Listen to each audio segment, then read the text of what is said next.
Our next speaker is Mr. Sudipta Sanyal, Principal Architect, 𝗠𝗂𝗶𝘁 Solutions Limited. He has done his mechanical engineering and has more than 25 years of experience in this field. His expertise span across the design and implementation of mechanical, electric, and plumbing solutions for data center facilities. Before joining 𝗠𝗂𝗶𝘁 Solutions, he was the Chief Technology Officer at Messrs. Sterling, leading their data center division. Prior to that, Sanyal contributed his skills as a senior consultant with the GST Technology ITSA team at IBM India Private Limited. Please put your hands together, everyone, for Mr. Sudipta. Thank you. So 𝗠𝗂𝗶𝘁 have around 25 years of experience in this field. And in fact, we are a very dominant player in a banking and fintech industry in Asia. We have a global presence in 14 countries and more than 2,000 employees. And we are catering to nearly 100 clients. And we have many laurels. In fact, in the year 2022, we got Best Technology Brand, India Technology Award, as well as we have been recognized as a global leader in the credit lending operation by Chartis. Now, coming back to products and services, what we offer basically, 𝗠𝗂𝗶𝘁, we are a part of a data center services is a part of a technical innovation group where we have 3 verticals. Apart from data center services, we have a smart mobility where we provide a smart transportation system. Like a couple of metro projects we have done, wherein we have provided transit solution. Then we have done smart city project in India. In Jaipur, we did a smart city project. In the data center and hybrid cloud services, apart from data center services, in the hybrid cloud services, we offer software solution, NOC and SOC, as well as we provide the consulting services. Now, in data center services, we have 2 verticals. We provide professional consultancy services, as well as we do turnkey projects based on design build basis. And we cover more or less complete life cycle, starting from site evolution up to operation maintenance services. You can say from cradle to grave, all the services we cover. We do site evaluation on the behalf of client. That means any client, if they want to set up a data center in India, so we assess the plot basically, technically, whether that plot is suitable for creating a data center facility. In the design, we have a complete in-house design engineering team actually, wherein we provide all kinds of services, including architectural, mechanical, electrical, civil and structural, security and resilience. Also, we provide turnkey services from project management, integration testing of the complete data center, including commissioning and integrated testing. We have also a product, containerized data center, which is suitable for your edge kind of application. You know, nowadays edge is becoming a buzzword. So we also offer containerized data center solution, which is suitable for edge applications. Now, in the hybrid cloud offering, we have a verticals. We offer consultancy services. Somebody wants to, some client want deployment services, we offer that. Migration services, security services, managed services, as well as we offer the advanced solutions like data warehousing, etc. Now, we have a team of around 70 engineers in cloud services team. And also in the data services team, we have approximately around 70 experienced engineers. Now, with this background, with this introduction, let me go flashback to an article which came up in 1999 actually, in a Forbes magazine. It was a seminal article actually, which came up in 1999. The article by Pete Hoover and Mark Hills. And it says, it was very sarcastic actually, you please dig more coal, the pieces are coming. Okay.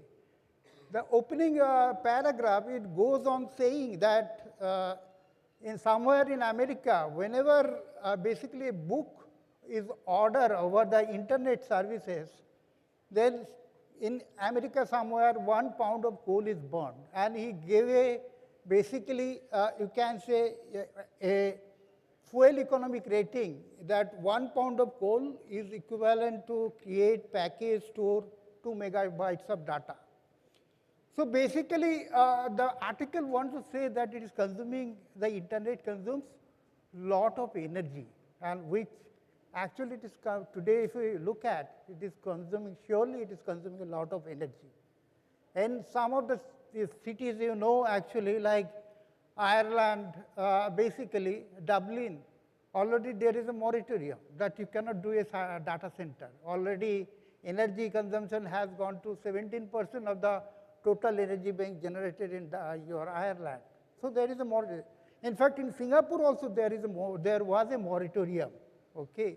So yes, data center is a consuming lot of energy. The reason behind, in a data center design, we always focus on availability. Availability is an important factor, and there is always a over provisioning, and basically you can say underutilization. These are considered to be an acceptable practice in any kind of a data center design, because we need to maintain availability.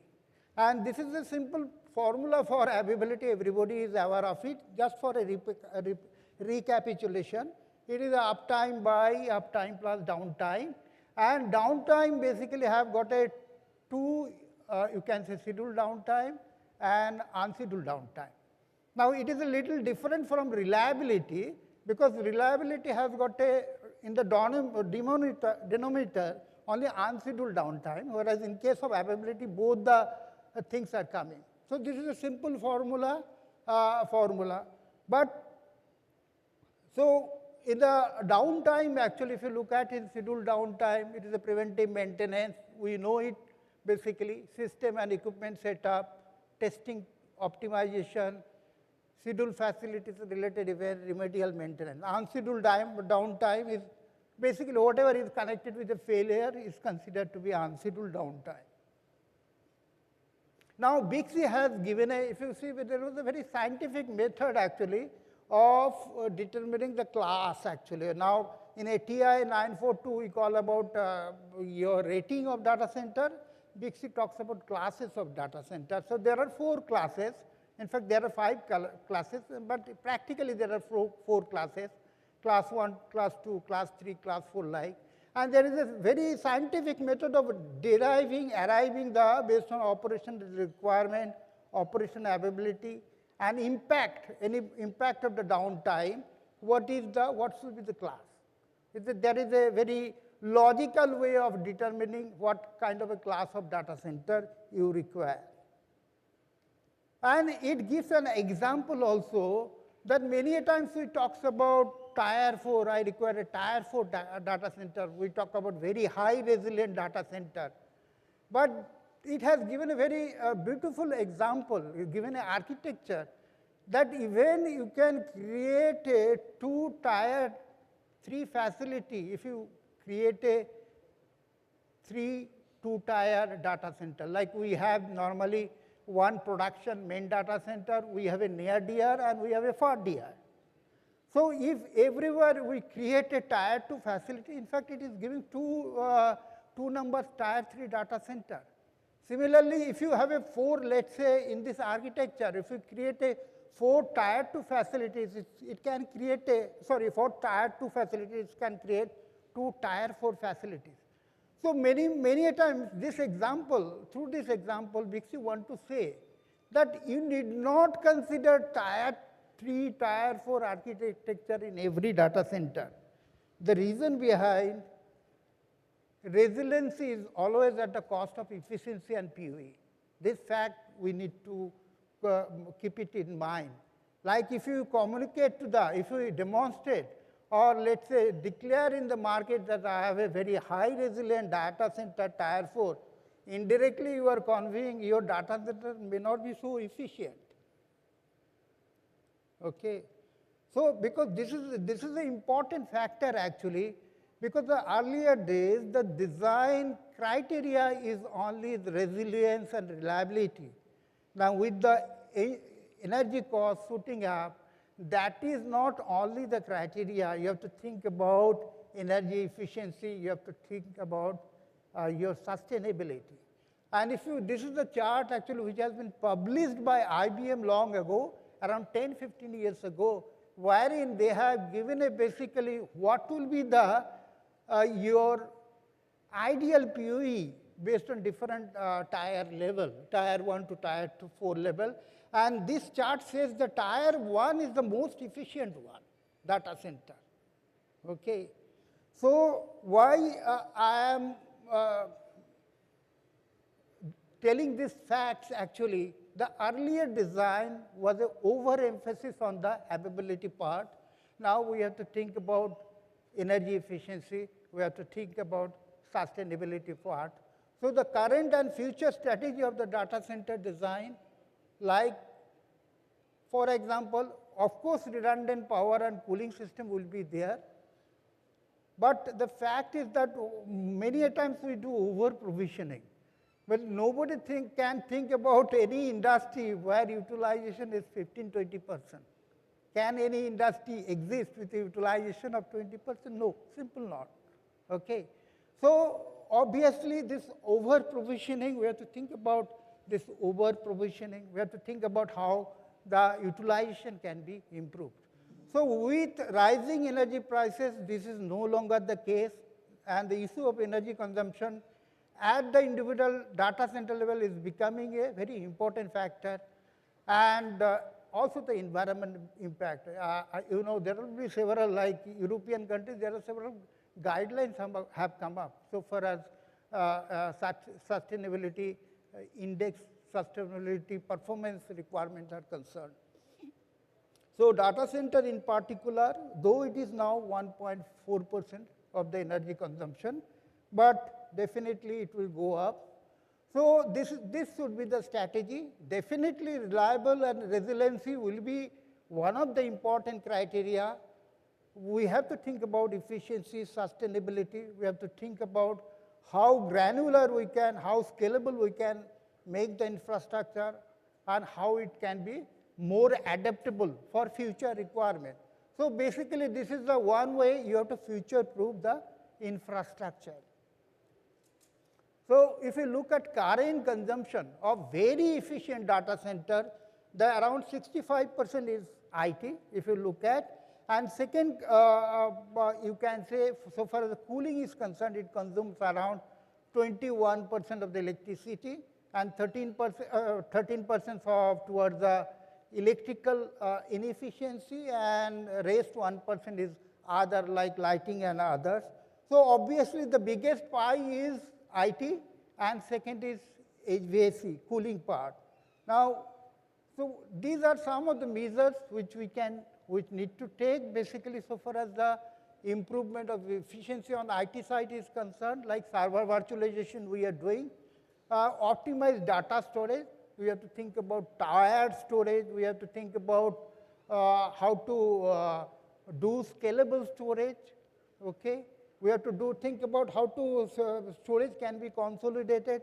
We have to right size the output power. Many times we design the IT, your infrastructure based on whatever power rating given on the power supply unit. That way we are oversizing. Then we have to enable power management features. Every server has got a power management feature. In case your application allows actually enable the power management feature, we should do that. Because many of the applications, of course, from the point of latency, it doesn't allow. Secondly, another high efficiency supplies. Now there 80+ modules, power modules have come up. We should specify that. So Then coming back to the cooling efficiency, everywhere we should put variable speed drives, cooling plant strategy we should do, in how to increase the water efficiency. Nowadays, Green Grid has talked about water utilization effectiveness. So obviously, this part we need to think about. Optimize pumping control, use of the free cooling we have to think about. And wherever we have to find out wherever we can use whether direct expansion or chill water system. IT power also, the UPS efficiency, transformer efficiency. Think about busbar trunking. Lighting, of course, now we can think about dark server hall, light color backgrounds. Rack colors, we can think about white racks, because it's a lot of energy actually. You require lesser lighting, okay. Then energy management feature, nowadays DCIM have already come in. You have to monitor the equipment, measure efficiency performance, real-time PU monitoring software. Now a lot of AI, ML have come for capacity control of the cooling equipment, the asset management, capacity management and service management, which is part of the DCIM, it can be implemented. Then we need to do, of course, we have to start with the environmental condition. We have to think about how can I optimize supply at temperature based on ASHRAE condition. ASHRAE gives a very wide zone so far as the cooling of the architecture is concerned. Then air management, we have to improve air management, hot air, cold air streams. So there are various methods of how can the distribution can be improved. Then finally, actually, the way forward, it will be definitely liquid cooled hardware and the edge data center. Definitely this will be way forward. In fact, we have heard about a lot of implication, your installation of the GPU, high CPU in future actually. And there could be some racks which can have your rack kilowatt as high as 125 kilowatt within 800 footprint. So this kind of implementation will come. Now, so for ASHRAE have come up with 6 class of water-cooled servers, liquid-cooled servers. And in some categories like 40, 45 and W plus categories, you don't require at all actually the compressor-based cooling. So the efficiency can be improved a lot. And so the benefits with the liquid cool, of course, space efficiency. Within a one rack, you can implement, we can implement even up to 125 kilowatt of CPU, GPU. Then the reliability definitely high because you don't have fans. Okay, air-cooled server, you have a fan, and it depends a lot of air quality. Liquid-cooled server, it doesn't depend on air quality. The energy efficiency, of course, high. You are removing fans from the hardware. Straight away, we are saving 15% energy on the hardware, electrical, your IT hardware. Then definitely it is a completely quiet operation like today's server hall. If once we enter, we find that the noise level is very, very high actually. But here you will find that it is absolutely quiet. New EU regulation are coming, and it is all this regulation is to cut the new F gas rule. Like even today's refrigerant, whatever we are using, already like 135, all these refrigerant, they will be phased down. Okay, slowly it will be phased out. So new regulation will come in. So it will be very difficult. Then of course new refrigerant will come, but it will be very difficult for a country like us actually always to go in for an equipment suitable for a new refrigerant. So obviously the water cool will be, liquid cool will be more sustainable. And ASHRAE again, if you see this air-cooled high-density servers, this ASHRAE has introduced recently Class H servers, which require a much more stringent conditions. Okay, so air cooling will be very, very difficult for high-density servers. Now, so far age is considered, I think everybody talks about age, the benefits of age, everybody knows actually. It gives a less latency, resulting better customer satisfaction, like in any case of video streaming, etc. Lesser bandwidth requirement between edge to core, less energy use. This is another advantage. There is no huge data transmission happening between edge and core. So you save a lot of energy actually, okay, in a data transmission. Then inherent scalability and flexibility, better resource utilization, because you can easily scale up. You require 24 racks solution, you go for 24 racks. Later on, maybe after 3-4 years, you require 50 rack solution, you put another container. So it will be a better utilization. So it will be sustainable. Again, we can implement renewable energy. That's another greater benefit, because the core can be anywhere, tied to any remote place, tied to cities, etc., where the cost of the land is not so high, like in Mumbai, Bangalore, etc., all the metro cities actually. So increased security, another thing, since there is no data transmission happening between the core and your edge, it has increased security, faster to go to market, and ideal for geographical spread of the countries like us, because our country is very big, and obviously edge is very suitable configuration. So these are some of the data centers we have done. It's a blast proof. We are right now doing a blast proof tier for DC. This is for our central bank, RBI. We are doing this blast proof DC. Then we have done a couple of your rated 3 data centers, Mumbai, Pune, Bangalore. Bhubaneswar is a tier 4 data center. Then this is our product, containerized data solution. We have applied in many industries. These are completely prefabricated, loaded. It could be one container, it could be cluster of containers, and very flexible. It is designed for 1250 kg per square meter, more or less suitable for your traditional brick and mortar data center solution, one-stop delivery, reducing on-site construction. So again, we have a company called 𝗬𝗎𝗄𝗃, which offer your various data center security solution, like physical access solution, scanning solution, fire safety solution, loading bay solution. All these physical security products, these are offered by our 𝗬𝗎𝗄𝗃. And this is the list of our clients. So some are co-locations.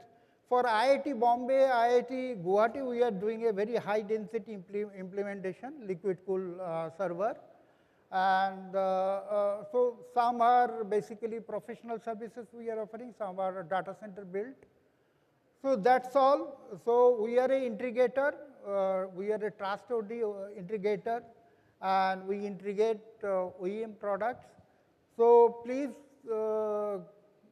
we are having a small stall. So if you need any requirement, if you have any requirement, so please come to us. Or if you need any kind of a advisory services, so far as the data center built is concerned, we are available at stall. Thank you. Thank you, sir. I'll request you to stay back. May I request Mr. Sudhir Kanvinde to join us on stage?